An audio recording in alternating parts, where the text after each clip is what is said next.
Welcome back to Muris, the world of mice, crickets, shrimp, and bees. If you haven't already, please subscribe. And stay till the end, because I have a fun surprise. Muris, the world of mice, is a seed world. A seed world is an alien planet that is seeded with Earth life by an intelligent life form. In the last episode, we covered the late Ice Age. But the Ice Age is over. The star of Muris, Beirut, had a very large solar flare. This solar flare broke the icy rings of Muris and melted the ice at the poles and at the tips of the mountains. This ice flooded the sunflower forests of Prairie, merging with the lake of life as well. This destruction of the rings, combined with the axial tilt going back to 21 degrees, has caused the previously temperate equator to become hot like Earth. The planet also warmed significantly, and the ice has receded, ending the Ice Age. This caused an extinction of many creatures, but mainly in Prairie, as the biome has changed significantly. Many of the creatures that inhabited the sunflower biomes have gone extinct. Here are the survivors. The water gremlin and short-faced gremlin hybrid survived. However, this was due to the fact that it was hard to find mates from the other species, and they were compatible enough. The toxic Diablo, Shovelkite, Strykar, Lake Shrish, Bonebeak, Scrant Eater, and Gliding Apemoose all survived. Anyone who I did not list from the sunflower biomes perished. All of these creatures went extinct. This is the first extinction in Muris history. The first creature in the sun swamp that is formed from the flooding of the forests is the Bemian. The Bonebeaks from the mountains fled during the flares, finding some niches in the swamp. Since the Kemus went extinct, they took up the niche of arboreal seed eaters. Their 6 limbs equipped for swinging and jumping from tree to tree. Their hooves split into 3 digits, the third becoming opposable. These 5-foot-long, 150-pound Bemian's beaks are perfect for crushing the large seeds and the occasional leaf found in these swamps. The hexapedal bonebeaks that evolved fingered digits also took to the waters of the sun swamp. The nosebeak is one such creature, since the nostrils of the squalovertebrates are in the lower skull. They are submerged in water when floating. This nosebeak has evolved a tube made from bone that moves up to the top of the beak. This tube acts like a snorkel, allowing the nosebeak to breathe. Their 3 digits have become webbed, allowing them to paddle like a duck, but 3 times as fast. They are omnivores, eating anything from shrish to algae, and even a young den raider. They are respectable 5 feet long and heavy 150 pounds. The watchtower Mictus from the icy north had to adapt when the sun swamp swallowed the north of Prairie. They kept doing what they had always been: building, digging, and foraging. They are more robust than their northern cousins, clocking in at 4 feet tall and 120 pounds. They are adept diggers and swimmers due to their buoyancy. They build even more complex structures than their ancestors. They are called tower makers due to their towers that they build. To build them, they make large circular towers, almost 8 feet in diameter, at the base, with a 6-inch thick wall made of sticks, mud, dung, and bones. It's structured like a beaver dam, and they even add algae to insulate.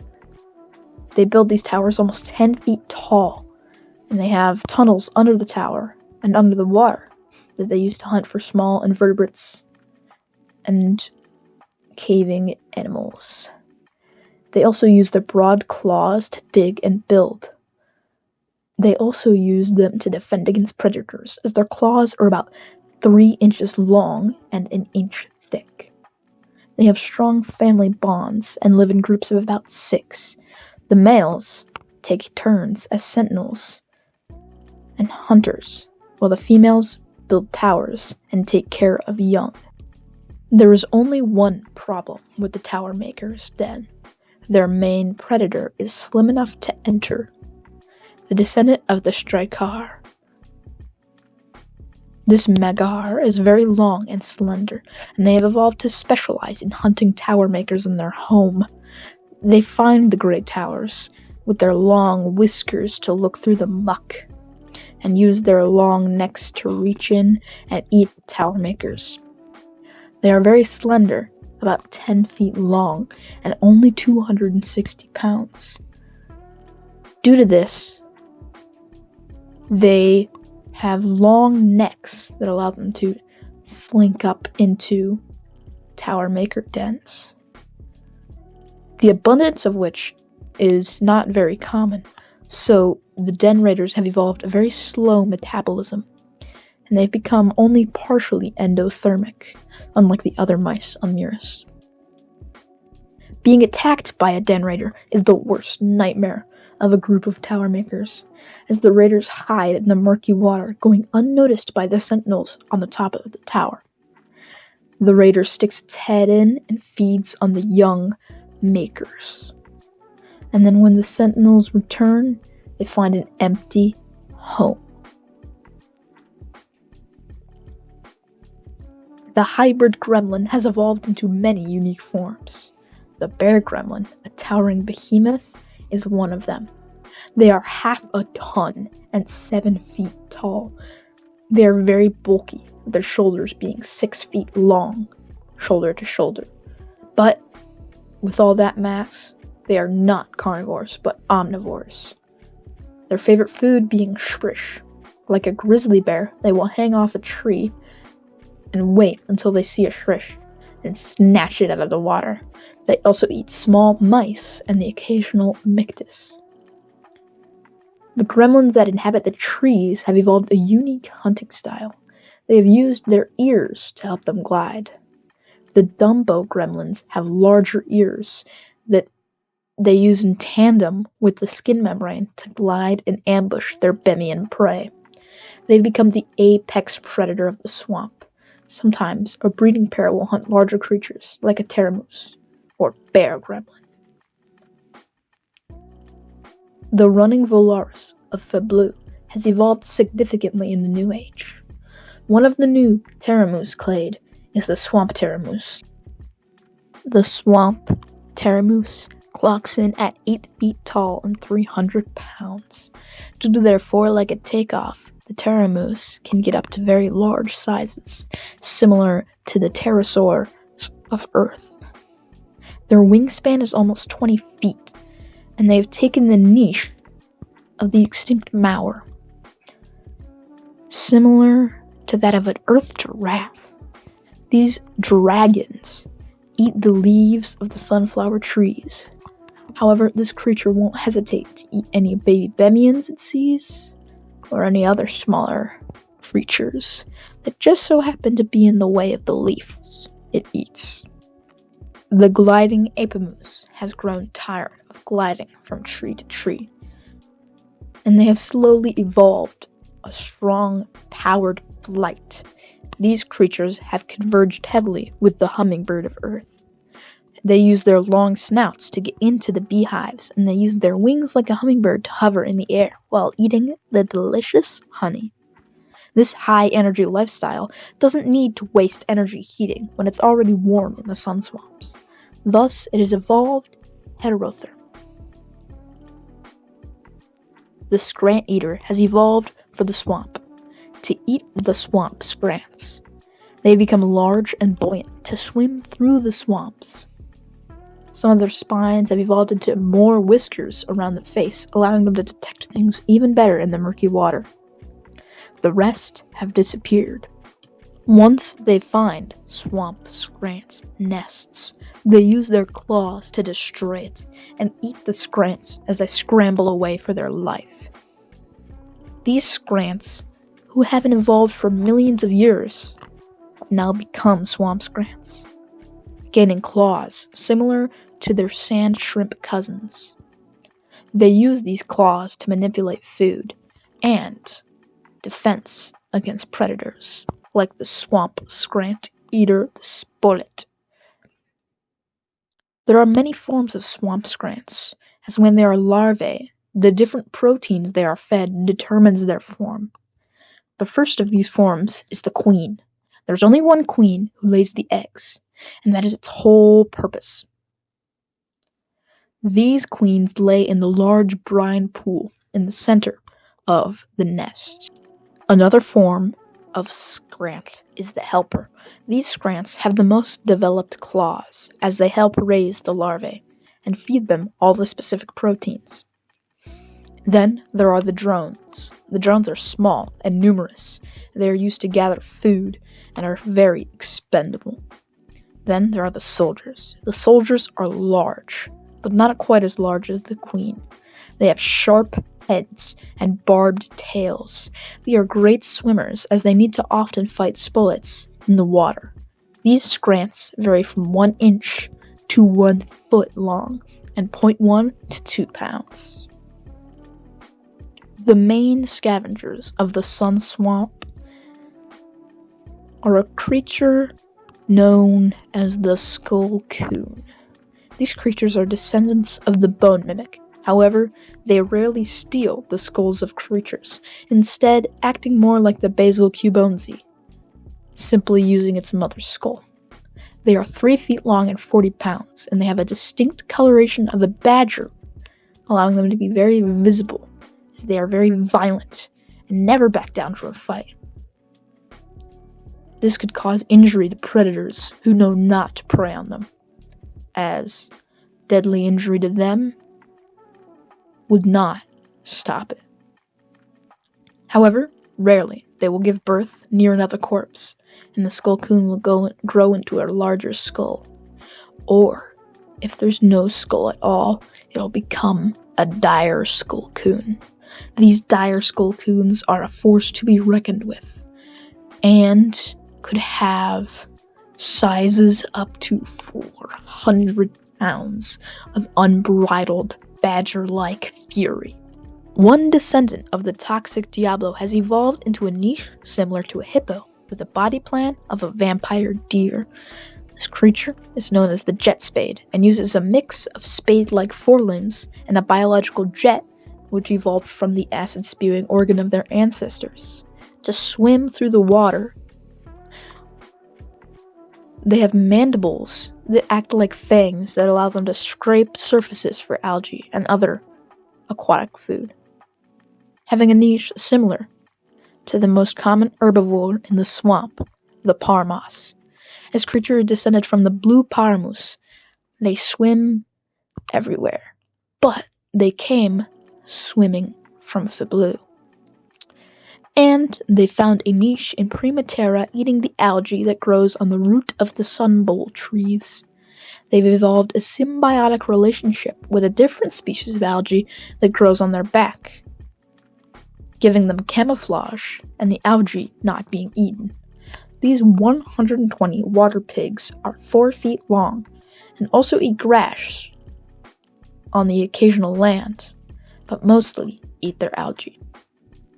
Their main predator is none other than the swamp colossus. These 13 feet, 1 ton shrimp are the true apex predators of the swamp. They can sense their prey with their doubled antennae that act more like tendrils. They're blind, but can smell, hear, and feel vibrations to exceed the abilities of a regular animal. They have a very sharp horn and deadly mandibles to rip and tear animals. Their closest relatives are not the previous colossus that resided, the mud colossus, but the snow colossus from the South Pole. The swamp colossus has also turned its hair-like filaments into vibration-sensing hairs that allow it to navigate tight spaces, even without vision.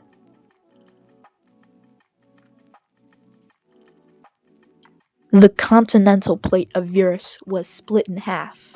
The previously tundra has melted, becoming a large, wet prairie. This prairie has become the perfect habitat for the 3 cricket species that inhabited it and evolved. From the forest and dry lands, the toxic diablo, shovel kite, and striding kite are the progenitor species of all in the prairie. The unicorns of mythology are portrayed as a horse with a single horn. The unicorn of Muris is not even a mammal.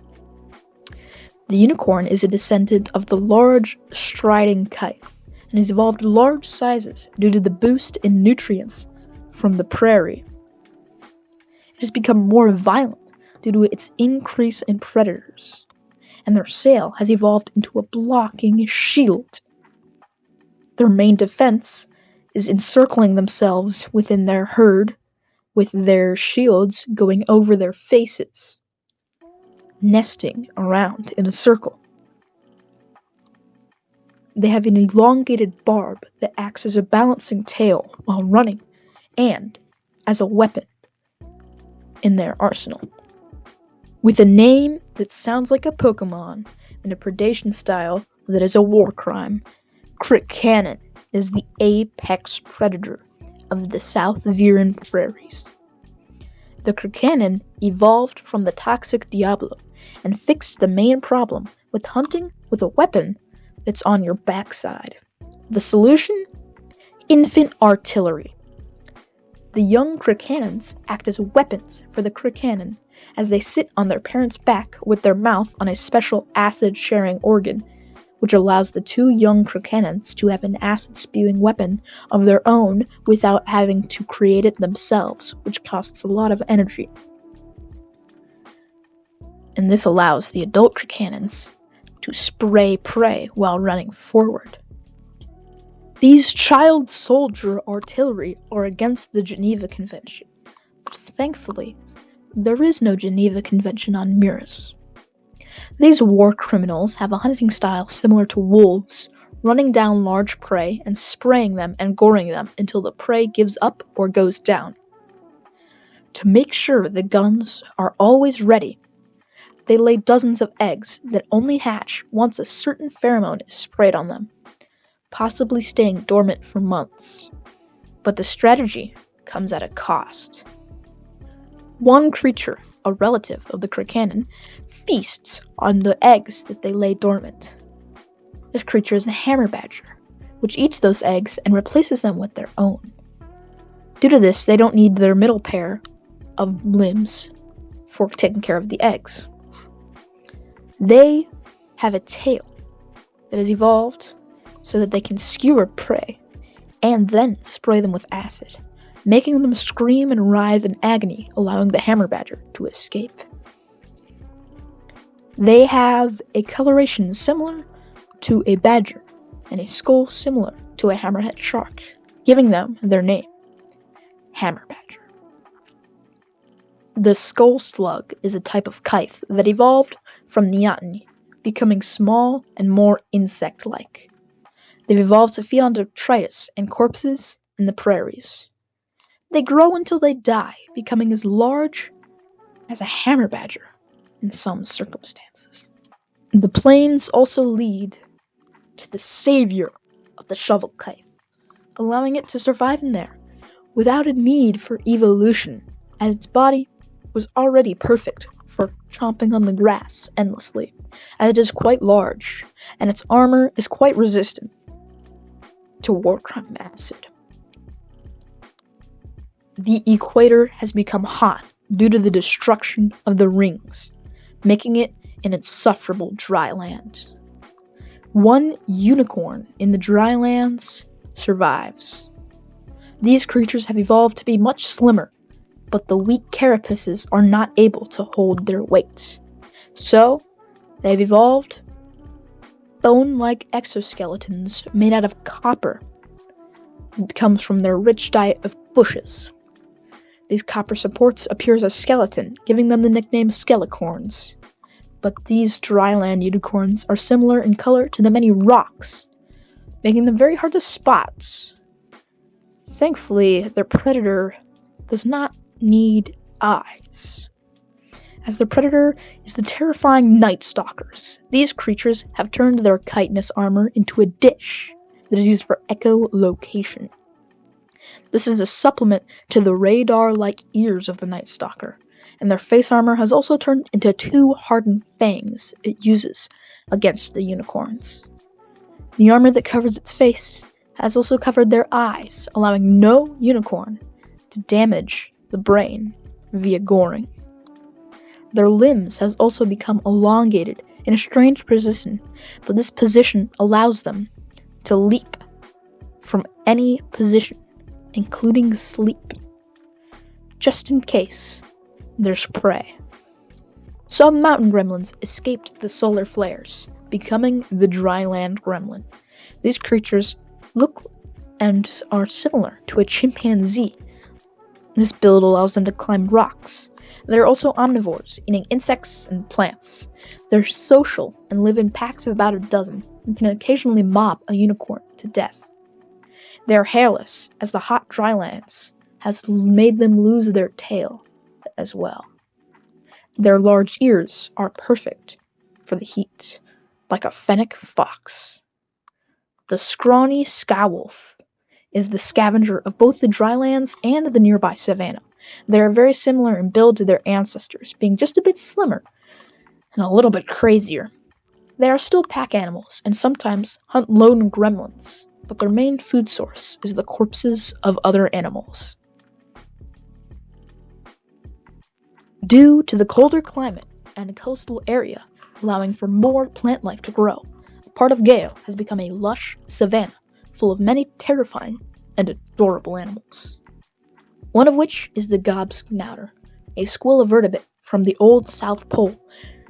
They've evolved from the robust chomp and haven't changed much, except specialized organs on their face, in their quote-unquote nasal cavity on the top part of their beak.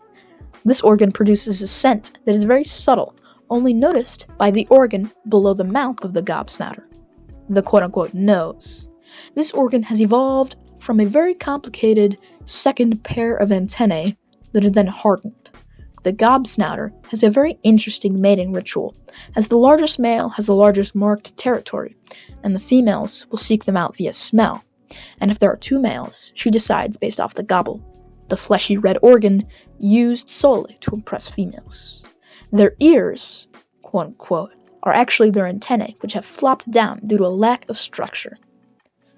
They are very large, and so plants grow inside the fur on them.